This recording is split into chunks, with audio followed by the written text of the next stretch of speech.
Ever since the dawn of civilization, theocracy has been a dependent ticket. That means while we don't succumb to the idea that we are addressing a policy, we address the policy as if it was discursive. And if it is discursive, that means it's imaginary.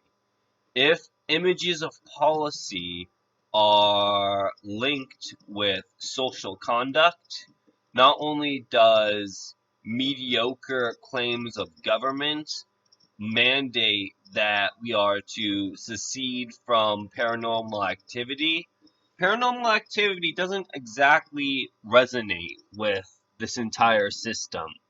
Technically, paranormal activity under theocracy would be Publius. To Publicize a conduct would be to execute. So, if you are a Republican, not only does the democracy of a vehicular manslaughter exist for the sake of socializing basic conduct, it mandates that you exterminate a container because you are containing your entire indulgence as if it is a proprietary. And under these laws, it is extremist to state that you are incontemptible of court bowels.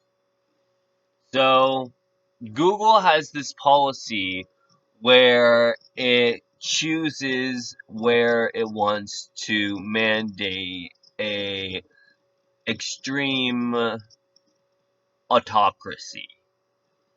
So under autocracy, is it autonomous to state that you are medieval?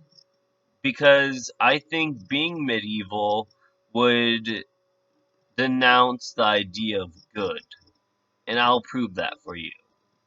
Because medieval society exists solely on the dependent ticket, does the ability to requisite discourse subsidize the state as if it was a commonality?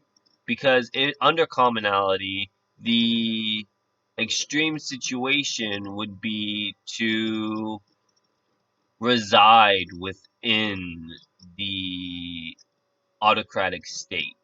Because the autocratic state would be a monocle on a cipher, and ciphers are zero because zeros exist for the state, not for the public. See, the thing about having a nomad civilization is that not only do numbers not exist, they exist for the sake of containing other people.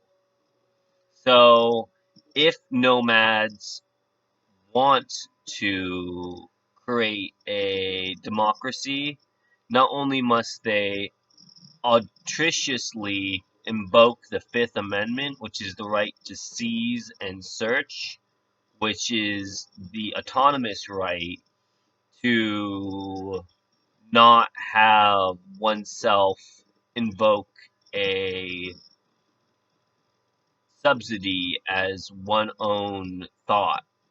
So if you increase subsidies, not only does the statement of inclination form to justify oneself, selfhood doesn't exist. It is a altruistic means of conducting experiments. And experiments are run by nomadic civilizations because they exist saipirically for the individual to complacently adjust oneself. So to adjust a aperture, not only must Google denounce the idea that the subsidy is second to eviction, you must revoke its right to jurisprudence to even consider it being considered a service. Since services are assets rather than indulgences, why would a service demand? Why would anyone expect a service to have a right? Because rights exist for the sake of protecting individuals, is it not? Because if you're under the protection of rights, not only do you follow the law concentrates around you. So if we're going to subsidize Google at all, which I revoke that right, I revoke the right of measuring up to any standard of indulgence, I would say that apartheid must exist for the state to include taxes. And taxes would be in fortunes, which are negative.